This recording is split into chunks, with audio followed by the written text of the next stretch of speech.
आज का टॉपिक है moving PHP website from local host to live server.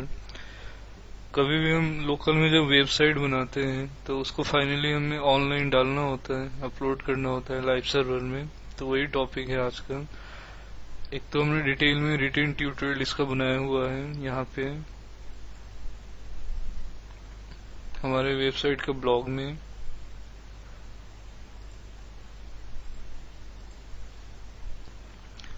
तो इसका स्टेप्स स्टार्ट करते हैं। सबसे पहले हमें अपने वेबसाइट का बैकअप लेना होता है।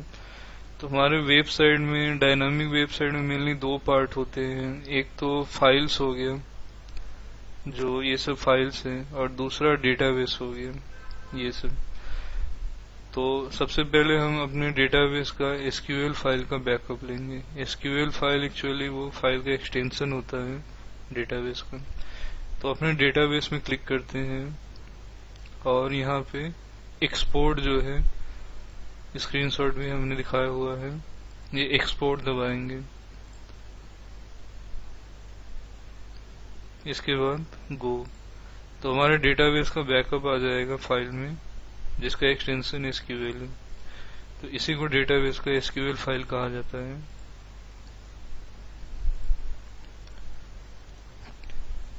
इसको कॉपी कर लेते हैं, अपने प्रोजेक्ट में एक जगह इसको रख लेते हैं, डीबी नाम से फोल्डर बनाकर बैकअप के लिए। अब उसके बाद हम अपलोड करते हैं ऑनलाइन सर्वर में। तो खासकर जो भी आपको वेबसाइट में अपलोड करना है डोमेन में, उसमें एक सी पैनल करके दिया जाता है। सी पैनल मतलब कंट्रोल पैनल। तो जैसे सपोज ये डोमेन है हमारे क्लास प्रैक्टिस के लिए, एक portal99.in हमारे पास डोमेन है, इसी में हम अपलोड करेंगे। तो आपके पास भी कोई डोमेन है जो आपने परचेज किए हैं डोमेन होस्टिंग, तो उसके बाद /c पैनल लिखेंगे तो एक लॉगिन का स्क्रीन खुलेगा। अब खासकर ऐसे होस्टिंग जो लिनक्स ऑपरेटिंग सिस्टम में है, वो /c पैनल से लॉगिन पेज खुलता है। अब इसी में लॉगिन होकर हम सर्वर के अंदर जाएंगे। अब ये लॉगिन डिटेल जहां से आप परचेज करेंगे वो कंपनी आपको प्रोवाइड करते हैं।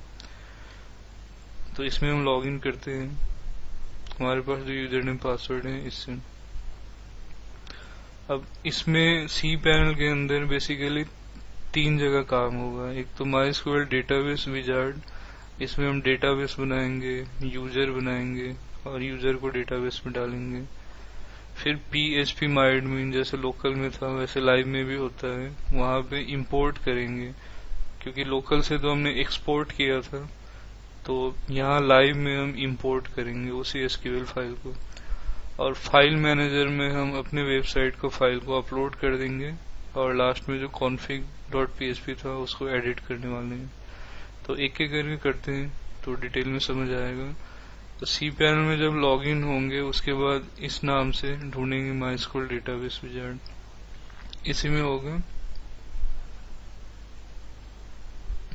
यहाँ पे है। तो MySQL डेटाबेस विजार्ड में जाते हैं। अब इसमें मैंने अभी बताया था कि डेटाबेस बनाएंगे और यहाँ आ भी रहा है क्रिएटर डेटाबेस। तो डेटाबेस का नाम जैसे मैं दे रहा हूँ PHP TUT।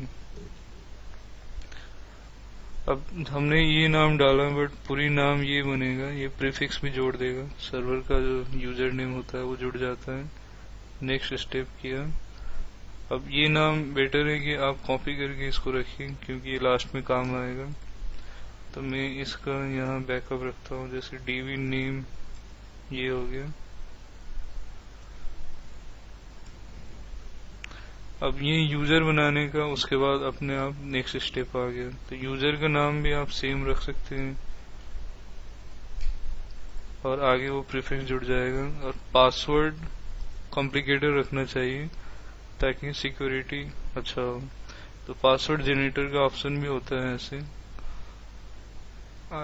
और भी कर सकते हैं, जैसे जनरेट पासवर्ड, जितना दबाएंगे उतना अलग अलग टाइप के पासवर्ड आएंगे। तो जो आपको अच्छा लगा उसको मैनुअली कॉपी कर लीजिए और यहाँ पे चेक कर दीजिए कि I have copied use password और क्रिएट यूजर। तो उसके बाद हमारा जो यूजर हमने जो बनाया, वो यूजर हमारे डेटाबेस में क्या क्या एग्जीक्यूट कर सकता है। तो हम इसको सभी ऑल प्रिविलेज देना चाहिए कि इंसर्ट, एग्जीक्यूट, ड्रॉप सभी काम कर पाए नेक्स्ट स्टेप। और यूजर नेम जो डेटाबेस नेम है उसी तरीके का है, यहाँ नजर आ रहा है यूनाइटेड वी PHP ट्यूट। और पासवर्ड मैंने कॉपी रखा था, तो यहाँ पे भी डाल देता हूँ पासवर्ड।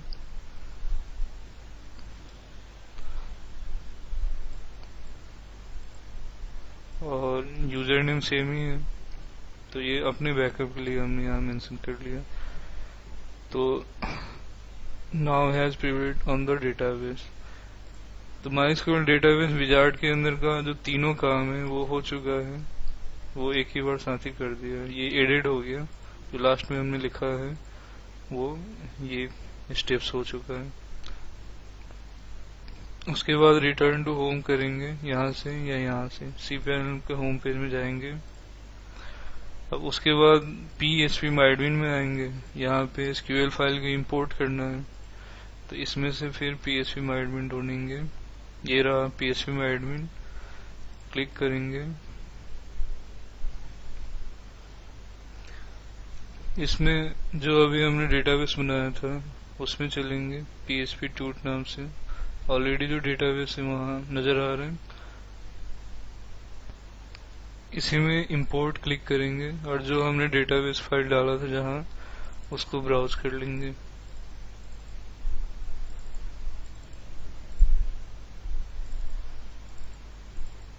ये रहा गो। तो हमारे डेटाबेस में जितने भी टेबल्स हैं, उसके अंदर जो भी रिकॉर्ड्स हैं वो सब एग्जैक्टली आ जाएगा। क्लिक करके देख सकते हैं, सभी नजर आ रहे हैं यहाँ पे। तो phpMyAdmin का भी जो पार्ट था ये भी खत्म हो गया है, ये भी स्टेप्स हो गया। अब फाइनली फाइल मैनेजर में चलेंगे जहाँ अपलोड करना है हमें।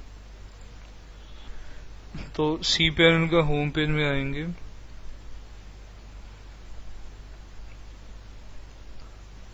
ये फाइल मैनेजर, इसको हमने क्लिक किया, गो।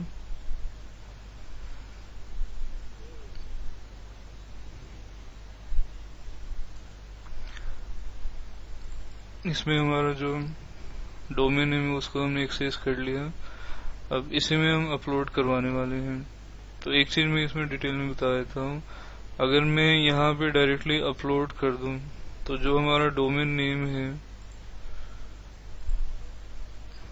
पोर्टल 99 यहीं पे डिस्प्ले हो जाएगा। बट अगर मैं चाहता हूँ कि स्लैश कोई फोल्डर का नाम उसके अंदर खुले यहाँ पे, तो हमें यहाँ पे एक फोल्डर बनाना होगा, यहाँ लिखा हुआ है न्यू फोल्डर, और फिर उसके अंदर अपलोड करना होगा। तो मैं फिलहाल फोल्डर बनाता हूँ ताकि डोमेन नेम स्लैश PHP में खुले। तो न्यू फोल्डर, फोल्डर का नाम जो आपको पसंद है, जो चाहिए आपको वो रख सकते हैं। हम फिलहाल यहाँ PHP देते हैं। अब इसी के अंदर जाएंगे डबल क्लिक करके और अपलोड करेंगे। उससे पहले जो हमारे पास फाइल्स है इसका जिप कर लेंगे सिलेक्ट करके। तो कंट्रोल A, और क्लास को मैंने हटा दिया, DB फोल्डर को हटा दिया, उसमें क्लास का नोट्स है, DB का SQL फाइल है इसमें, वो दो चीज नहीं चाहिए। और सबको सिलेक्ट करके राइट क्लिक करके एड टू आर्काइव, और उसमें जीप फॉर्मेट ही करेंगे क्योंकि जो लाइव सर्वर है हमारा वो RAR फॉर्मेट सपोर्ट नहीं करता है, सिर्फ जीप सपोर्ट करता है। तो जीप करेंगे, ओके।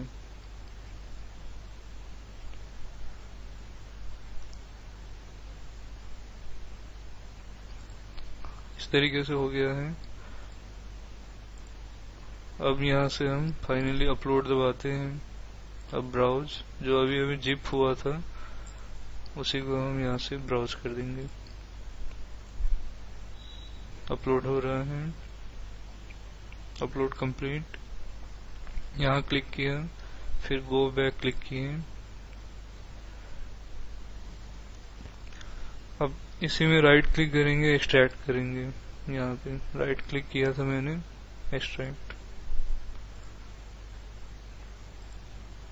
अब एक बार रीलोड करेंगे तो नजर आएगा जो भी एक्सट्रैक्टेड है इस तरीके से। अब जिप फाइल की जरूरत नहीं है, यहाँ से मैं इसको हटा देता हूँ। और लास्ट काम जो यहाँ करना था हमें कि डेटाबेस का कॉन्फ़िग फाइल को एडिट करना है, क्योंकि इसमें लोकल सर्वर में जो हमारे पास डेटाबेस का डिटेल था वही होगा इसमें। तो इंक्लूड्स फोल्डर के अंदर जाकर config.php में राइट क्लिक करेंगे और यहीं पे एडिट नजर आ रहा है। तो जो जो मैंने अभी बैकअप रखा था इसी को यहाँ पे रिप्लेस कर देंगे। तो ये था यूजर नेम और ये है डेटाबेस नेम और पासवर्ड ये बीच में गया। लोकल सर्वर में पासवर्ड नहीं था बट लाइव सर्वर में पासवर्ड है और यूजर नेम भी है। सेव। अब उसके बाद टेस्ट करते हैं। हमने portal99.in/php फोल्डर में डाला था, एंटर। तो जैसे लोकल में हमारा वेबसाइट चल रहा था वैसे लाइव में भी अब आ गया है और सभी चीज इसमें काम करेगा। जैसे लॉगिन करते हैं,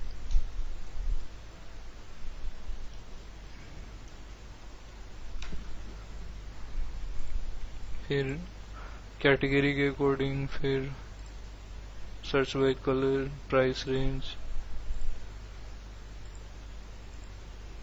add to cart, checkout, proceed, pay now, redirect होगा। ये paypal.com में आ चुका है। अब पेपल टॉपिक जब हुआ था मैंने एक चीज बताया था कि सैंडबॉक्स, जब लोकल में टेस्टिंग होता है तो सैंडबॉक्स रखते हैं।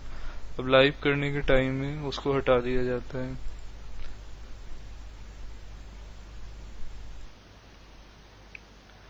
तो ऑर्डर रिव्यू.php में राइट क्लिक करके एडिट में जाकर जो हमारा फॉर्म लिखा होगा, फॉर्म एक्शन, इसी में जो सैंडबॉक्स 1 लिखा है इसको हम हटा देंगे यहाँ से। लोकल में भी देखना चाहें तो ऑर्डर रिव्यू खोलेंगे तो ये सैंडबॉक्स 1 को हटा देंगे तो पेपल पेमेंट लाइव होगा, लाइव माना जाएगा।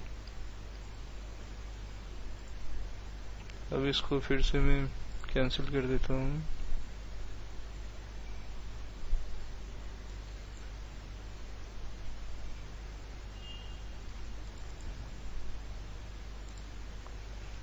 अब पे नाउ दबाएंगे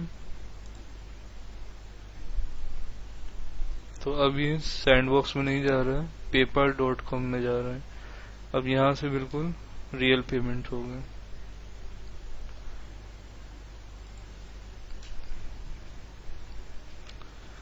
इस तरीके से हमने लोकल से लाइव सर्वर में अपलोड किया था। इसका समरी करते हैं फास्ट कि लोकल का हमने बस SQL फाइल को बैकअप ले लिया था, phpMyAd में जाकर अपने डेटाबेस में एक्सपोर्ट दबाया, गो किया तो डाउनलोड होकर आ गया था। फिर cPanel में लॉगिन हुए, डेटाबेस विजार्ड में हमने डेटाबेस बनाया, यूजर बनाया, ऐड किया। फिर phpMyAdmin में हम गए थे जहाँ SQL फाइल को इंपोर्ट किया और फाइल मैनेजर में हमने अपलोड किया और लास्ट में कॉन्फ़िग फाइल को एडिट किया। इस तरीके से लोकल टू लाइव हो चुका है हमारा।